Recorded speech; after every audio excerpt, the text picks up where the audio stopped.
Sebagai hakim senior dan bergelar profesor, Hakim Arief Hidayat nih menilai guys, pemilu 2024 ini sangat berbeda dari pemilu-pemilu sebelumnya. Nah, Hakim Arief mengatakan guys, pemilu 2024 ini secara umum amat berbeda dibanding dengan pemilu tahun nih 1999, 2004, 2009, 2014, bahkan kemarin 2019. Oke. Nah, beliau menekankan ada dugaan nih. Ini dugaan ya, intervensi kuat dari eksekutif yang mendukung calon tertentu. Nah, Hakim MK Arief Hidayat dengan tegas ini menyatakan bahwa apa yang dilakukan oleh Presiden Jokowi sebagai upaya menyuburkan politik dinasti dan nepotisme sempit. Menurutnya, ini terjadi pelanggaran pemilu yang terstruktur dan sistematis.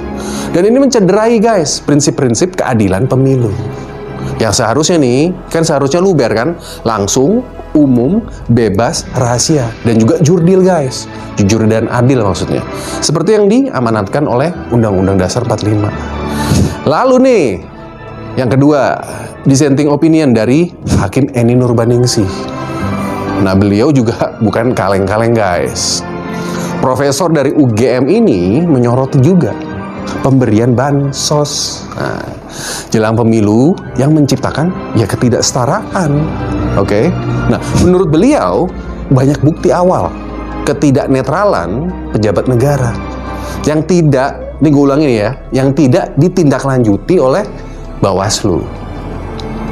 Dan lagi nih, ada pejabat yang sebagian berkelindan dengan pemberian bansos guys yang terjadi di beberapa daerah. Lalu beliau juga berpendapat MK seharusnya memerintahkan untuk melakukan pemungutan ulang di beberapa daerah guys. Nah, ini yang ketiga nih sekarang. Sementara dissenting opinion nih dari Hakim Saldi Isra, ini beliau juga profesor dari Universitas Andalas.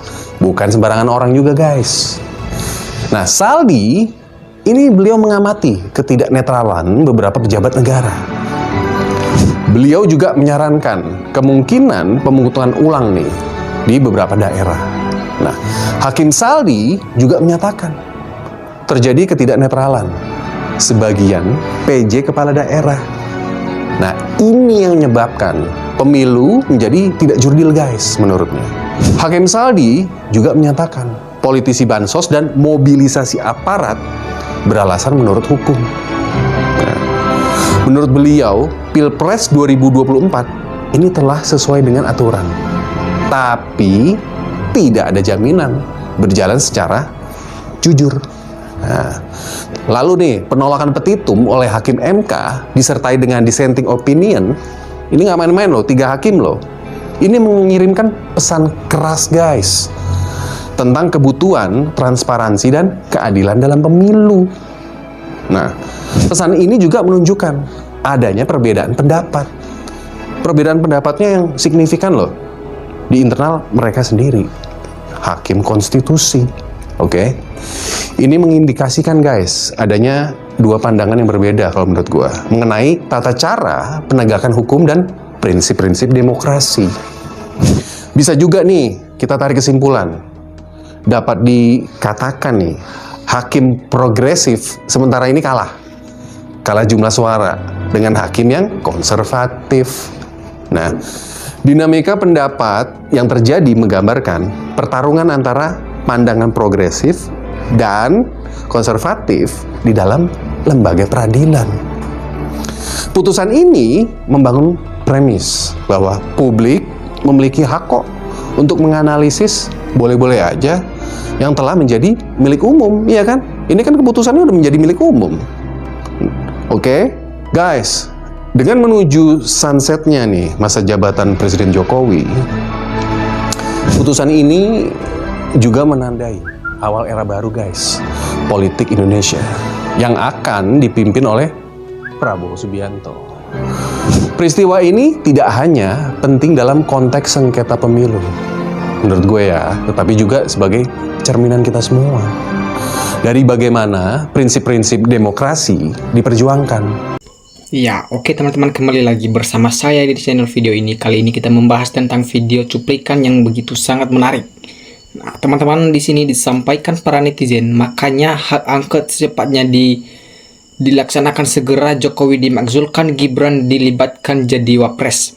Nah, pemilu di bawah kekuasaan pengusaha pribadi. Benar apa yang dikatakan Hakim MK Arief Hidayat, pemilu kali ini sudah tidak jujur lagi alias TSM. Nah, kecurangan tidak akan berkah. Semua KPU, Bawaslu, DKPP, MK, dan penjabat negara yang jelas ikut memalukan kecurangan harus diproses benar-benar. Nah, teman-teman, memang semua sudah disetting ini. Sepertinya Pak Jokowi sudah benar-benar tidak memikirkan rakyat tapi demi keluarganya sendiri. Nah, dah percaya aja Rocky Gerung, semua udah disetting. Allah yang mengatur segalanya. Sesungguhnya Allah tidak akan merubah nasib suatu bangsa kecuali bangsa itu sendiri yang merubahnya. Nah, pemilu sekarang ini penuh pelanggaran. Sekarang ini penuh pelanggaran dan kecurangan. Makanya kita yang masih waras dan punya hati nurani, etika dan moral wajib benar-benar merubahnya.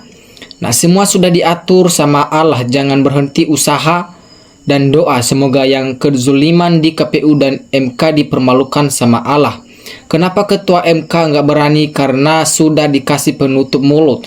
Nah, tinggal tunggu pengadilan rakyat jalanan yang menghakimi para hakim yang tidak amanah. Suhartoyo tak berkutik di pihak rezim, tentu timbul takut kalau dibuka kartu campur dalam pemilu ini. Nah, teman-teman, menurut analisku memang sebelumnya sudah disetting bukti fakta dan nyata. Kenapa bisa lolos ya? Ada apanya? Banyak yang bertanya-tanya, ada apa ini? Ya Allah, jadikanlah Indonesia negara yang adil dan makmur. Bedanya pemilu lebih bobrok, hancur, pemilu wong edan, pemilu brutal, pemilu pokok, pemilu sesat karena rakyat dibohongi, karena semuanya diatur Joko Mabok. Nah, setuju dan benar, pemilu tahun 2024 ini sangat buruk, harus diperbaiki supaya ke depan terjadi lagi stay pemilu 2024. Nah, seluas Indonesia bisa diobok-obok oleh seorang Joko Widodo, di mana harga diri orang pintar, para jenderal. Kalau keadilan dihasilkan berdasarkan voting suara terbanyak, maka nilai-nilai keadilan harus dipertanyakan karena keadilan milik marka-marka yang berkualitas besar-besar. Hakim yang jujur, semoga panjang umur, selamat iman dunia sampai akhirat. Harus benar-benar dibongkar semua kejahatan di Indonesia, dimulai dari Pak Jokowi dan keluarga. Kalau sudah begitu, semua akan terbongkar nantinya. Nah, betul bang, memang di negeri ini sampai kapanpun nggak mudah memperoleh keadilan, sebab hakim bisa dibeli. Mau siapapun yang menang bagiku sekarang tak ada soal dan tak penting. Yang terpenting aku mengharapkan agar doaku dikabulkan oleh Allah swasta, agar mengkhianatkan dan memberi musibah bagi mereka dan mereka yang telah mengkhianati demokrasi bangsa. Nah, sangat melanggar, udah sangat melanggar, malah dicuekin, tidak jujur dan adil demokrasi, malah dicuekin rakyat. Minta keadilan yang di negeri ini, jangan malah dicuekin. Gimana negara kita? Kalau semuanya terlibat, sebetulnya seluruh mahasiswa harus turun mewakili rakyat Indonesia. Kalau benar-benar Jokowi masih kuasa, jangan harap hukum akan adil. Dialah yang bikin pemilu curang dan dialah yang membentangi kecurangan melalui hukum. Pemilu 2024 parah rusak demokrasi, jauh berbeda dengan pemilu 25 tahun yang lalu. Hancur negeri ini. Kalau terus-menerus begini, mau menjadi apa negeri ini? Kalau memang benar bangsa ini sehat dan jujur, hanya satu jalan harus ditempuh, tumpahkan Jokowi sesegera mungkin apapun resikonya. Kalau ini tidak dilakukan, maka negara ini akan hancur sehancur-hancurnya. Nah, usut semua mbak, biar nggak pada berbuat seenak-enaknya jadi, dan semoga Mbak Mega menjadi lebih baik untuk kedepannya. Bongkar keborokan rezim jika mau mengembalikan marwah hukum. Jangan omong-omong doang, tersuragya capek tahu. Nah, inilah undang-undang hukum sudah tidak percaya. Mengecewakan karena kejujuran itu sudah dicederai oleh kepentingan politik, kepentingan rakyat diinjak-injak. Nah, tinggal menunggu hati nurani daripada anggota dewan untuk berbuat yang lebih baik. Wah, rakyatlah yang sebenarnya yang kuasa untuk menentukan, melihat, merasakan yang tak baik-baik, dan rakyat mengambil keputusannya. Segeralah benahi secepatnya. Malulah sama bini dan anak cucu, masa dikasih cuan haram dari berdusta. Ayo bongkar semuanya, yang salah harus diadili. Begitupun presiden, hukum harus ditegakkan lagi. Terus berjuang menyuarakan kebenaran demi negara kesatuan Republik Indonesia.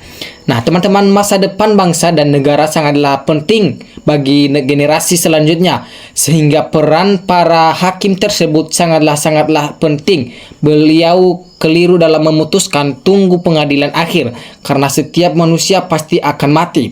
Semoga Pak Hakim yang jurdil selalu dilindungi oleh Allah swasta, dan Bapak atau Ibu Hakim MK Arif Hidayat Saldi Ijra Yenu Urbaningsli patut kita kawal karena hakim pemberani, tidak takut diintimidasi, tetap pertahankan demokrasi. Suarakan terus Bapak atau Ibu Hakim kecurangan, kezoliman, dan ketidakadilan merajalela di negeri tercinta ini. Nah, mungkin kita ini rakyat kebanyakan udah banyak dosa-dosa yang kita lakukan, perzinahan, narkoba, judi, penipuan, dan lain-lain, maka akan lahir juga pemimpin yang sama. Semoga Allah menyadarkan, menegur, mengingatkan para pemimpin, para pemangku kepentingan, para pemangku kebijakan yang tidak amanah dan mengkhianati negara kita. Hukum di Indonesia di bawah kekuasaan penguasa, ini yang perlu dirubah. Yudikatif harus berdiri sendiri kalau kita tetap ingin menjadi negara hukum. Nah, keadilan harus tetap diperjuangkan, aturan hukum diinjak-injak semuanya. Sama penjabat dan penguasa yang nggak punya nurani dan etika, rakyat yang susah, bodoh malah diperdaya dijadikan alat. Apalagi yang harus dikritisi, pesta udah usai, yang pasti semuanya dari awal kehancuran negeri ini. Sekaligus siapa yang punya uang pengusahalah menentukan hukum, bukan hukum menentukan penguasa. Itulah hukum Indonesia saat ini. Yang tidak bisa adil hukum Indonesia, siapa yang punya kekuasaan sudah pasti dimenangkan dan punya banyak uang. Saatnya hakim MK direvisi agar kedepannya putusan tanpa dissenting opinion lagi, bersih dari hakim busuk musuh rakyat. Nggak usah pasrah dan permasalahan, karena kalau pasrah berarti kita nggak mau menjawab dan tidak mau menyelesaikan masalah itu sendiri. Sama saja dengan kalau ada lubang besar di jalanan, kalau kita mau menutupnya, bisa-bisa kita yang akan terperosok ke dalamnya. Nah, adili semua yang terlibat kecurangan orang ini yang merusak demokrasi, memelihara kecurangan, kebobrokan, dan kebodohan, menyebabkan disintegrasi barantas. Saya memilih menilai mana yang berbobot dan berakhlak ketika debat pilpres, bukan karena bansos. Ya udah, pasrahkan aja sama kekuasaan Allah saja. Saya melihat sidang jadi bingung sendiri, yang jelas-jelas salah katanya tidak melanggar. Saya bingung sendiri, yang salah katanya selalu benar terus. Biarkan saja mereka yang telah bersumpah atas nama Tuhan lalu melanggar, tunggu saja azab Tuhan pasti akan datang. Nah, oke teman-teman, sekian pembahasan kita pada hari ini. Terima kasih. NKRI harga mati.